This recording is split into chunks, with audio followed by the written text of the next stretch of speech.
रेशेदार शामी कबाब की असली रेसिपी। शामी कबाब हमेशा गोश्त से बनाए जाते हैं। ये इसकी असली और ओरिजिनल रेसिपी है। कबाबों के लिए खास आपको बड़ी रेशे वाली बोटी लेनी है। इसमें डालेंगे 1 चम्मच भर के नमक, उसके बाद 1 पाव चने की दाल, चंजवे लहसुन, 1 टुकड़ा अदरक का, 1 प्याज दरमियानी मोटी कटी हुई, 15-16 के करीब साबुत लाल मिर्चें और उसके बाद साबुत गरम मसाला जिसमें है 1 चम्मच जीरा, 2 बड़ी इलायची, 3 दालचीनी के टुकड़े, 4 लौंगे और 10 सियाह मिर्चें साबुत। इसके बाद इसमें थोड़ा पानी डालकर गोश्त को गलने के लिए रख देना है। गोश्त अच्छी तरह से गला होना चाहिए तो फिर अच्छे रेशे बनेंगे। ये देखिए गोश्त गल गया है और इसका पानी हमने बिल्कुल खुश्क कर लेना है और उसके बाद हम इसे एक परात में निकाल लेंगे। दाल और बोटियां दोनों अलग अलग कर लेंगे और फिर बोटियों को इस तरह से हम रेशा रेशा कर लेंगे हाथ से। उसके बाद दाल को चाहे तो घूंटने से या फिर चॉपर में डालकर इसको बारीक पीस लें।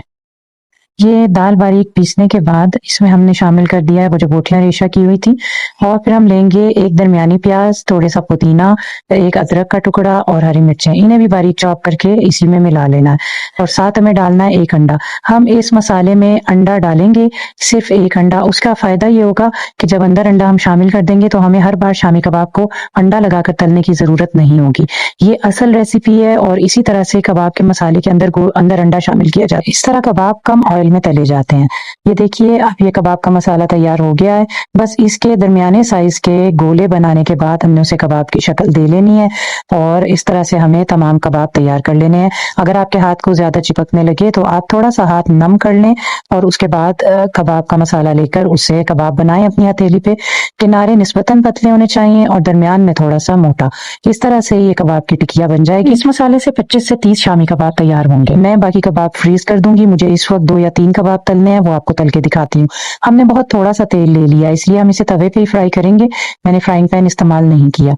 2 चम्मच ऑयल डालने के बाद इस पर कबाब रख दिए। एक जानिब से हो गए तो हमने इन्हें दरमियानी आंच पर दूसरी तरफ से भी तल लेना है। याद रहे 1 किलो गोश्त में 1 पाव चने की दाल इस्तेमाल होती है और 1 अंडा इस मसाले के अंदर हम डालते हैं।